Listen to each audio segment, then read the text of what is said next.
Good afternoon. Sukumar রচনা সামগ্রী থেকে আজকে আমি বাজে গল্প এটি পাঠ করব। তো বন্ধুরা, আমার ভীষণ ভালো লাগে নানান রকম জিনিস সম্পর্কে জানতে। চলো বাজে গল্প যেটা সেটা আজকে একটু শুনে নিচ্ছি। শুরু করছি বাজে গল্প। দুই বন্ধু ছিল, একজন অন্ধ আর একজন বদ্ধ কালা। দুইজনই বেজায় ভাব। কালা বিজ্ঞাপনে পড়িল আর অন্ধ লোকমুখে শুনিল কোথায় যেন যাত্রা হইবে, সেখানে সঙ্গেরা নাচ গান করিবে। কালা বলিল, অন্ধ ভাই, চলো যাত্রায় গিয়া নাচ দেখি। অন্ধ হাত নাড়াইয়া গলা খেলাইয়া কালাকে বুঝাইয়া দিল, কালা ভাই, চলো যাত্রায় নাচ গান শুনাইয়া আসি। দুইজনে যাত্রার আসরে গিয়া বসিল। রাত দুপুর পর্যন্ত নাচ গান চলিল। তারপর অন্ধ বলিল, বন্ধু, গান শুনিলে কেমন? কালা বলিলে, আজকে তো নাচ দেখিলাম, গানটা বোধহয় কাল হইবে। অন্ধ ঘন ঘন মাথা নাড়াইয়া বলিল, মূর্খ তুমি, আজ হইল গান, নৃত্যটাই বোধহয় কাল হইবে। কাল চটিয়া গেল, কালা কিন্তু চটিয়া গেল। চোখে দেখো না, তুমি নাচের মর্ম জানিবে কি? অন্ধ তাহার কানে আঙুল ঢুকাইয়া বলিল, কানে শোনো না, গানের তুমি কাঁচকলা বুঝিবে কি? কালা চিৎকার করিয়া বলিল, আজকে নাচ, কালকে গান। অন্ধ গলা ঝাঁকড়াইয়া আর ঠ্যাং নাচাইয়া বলিল, আজকে গান, কালকে নাচ। সেই হইতে দুইজনের ছাড়াছাড়ি। কালা বলে, অন্ধটা এমন জুয়া চোর, সে দিনকে রাত করিতে পারে। অন্ধ বলে, কালাটা যদি নিজের কথা শুনিতে পাইত তবে বুঝিত সে কত বড় মিথ্যাবাদী। কলকাতার সাহেব বাড়ি থেকে গোষ্ঠবাবুর ছবি এসেছে। বাড়িতে তাই হুলুস থুলুস। চাকর বাকুর, ধোপা, নাপিত, দরোগা, পেয়াদা সবাই বলে, দৌড়ে চল, দৌড়ে চল।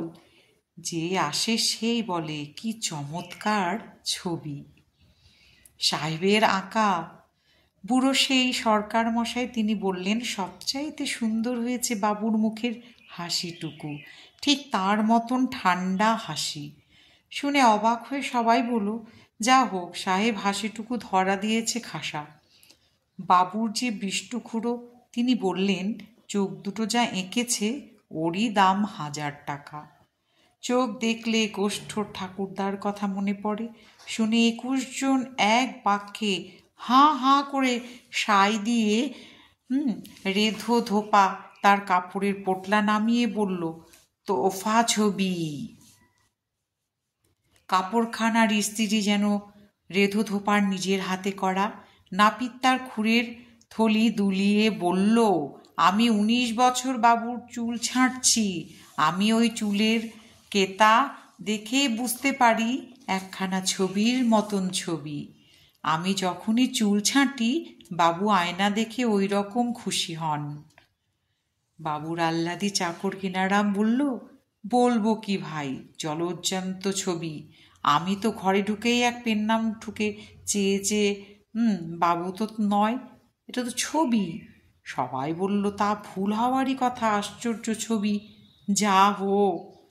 তারপরে সবাই মিলে ছবি, নাক, মুখ, গোঁফ, দাড়ি সমস্ত জিনিসের খুব সূক্ষ্ম সূক্ষ্ম আলোচনা করে প্রমাণ করলেন যে সব বিষয়েই বাবুর সঙ্গে আশ্চর্য রকম মিলে যাচ্ছে।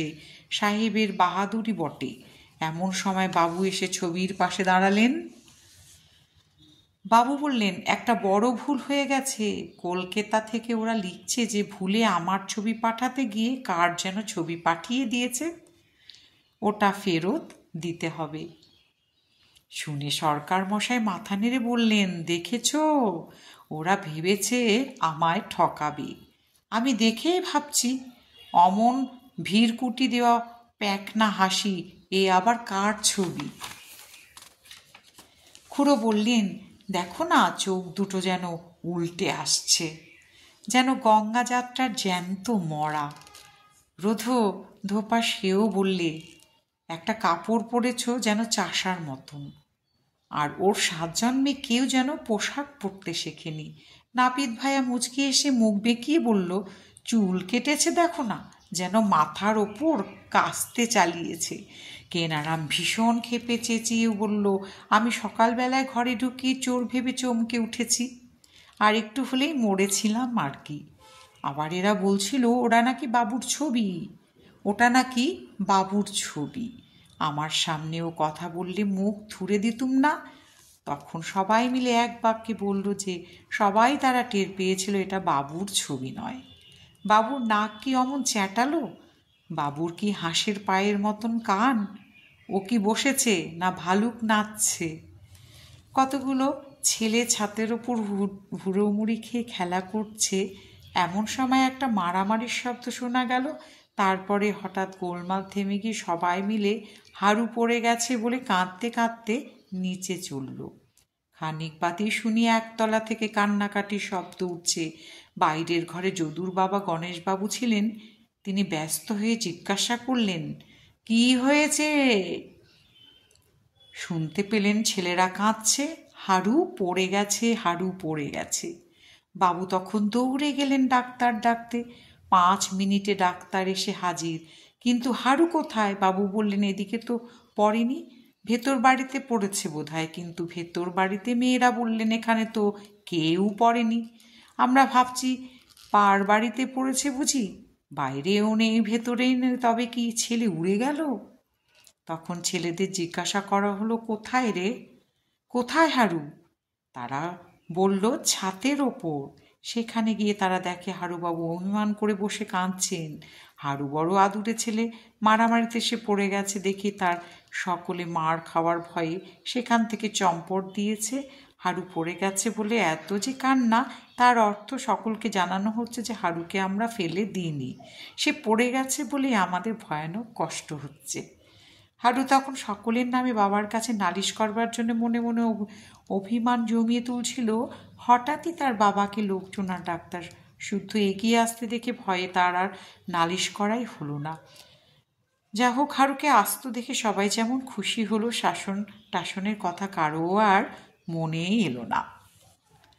সবচেয়ে বেশি জোরে কেঁদেছিলেন হারুর ঠাকুরমা। তিনি আবার কানে শোনেন না কিছু কম।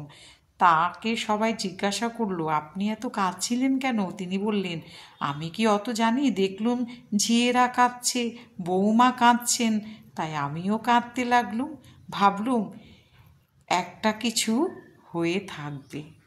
তো কেমন লাগলো মজার গল্প বলো? সবাই তো শুনলে। এটার নাম হলো বাজে গল্প। তার মানে কি? বাজে গল্প মানে কোনো ভালো কিছু যার মধ্যে নেই সেটাই আমরা খারাপ বাজে বলি। তো দেখো, এটা সুকুমার রায়ের পক্ষেই সম্ভব ছিল এরকম লেখা। তো আমি সময় পেলে এই রচনা সামগ্রীর থেকে কিছু পড়ে থাকি, আর সেই পড়াটাই আজকে একটু জোরে পড়ে তোমাদেরকে শোনালাম। কেমন লাগলো বলো? ভালো লাগলে লাইক শেয়ার কমেন্ট করো। দেখা হবে পরবর্তী ভিডিওতে। বন্ধুরা সবাই ভালো থেকো, টাটা।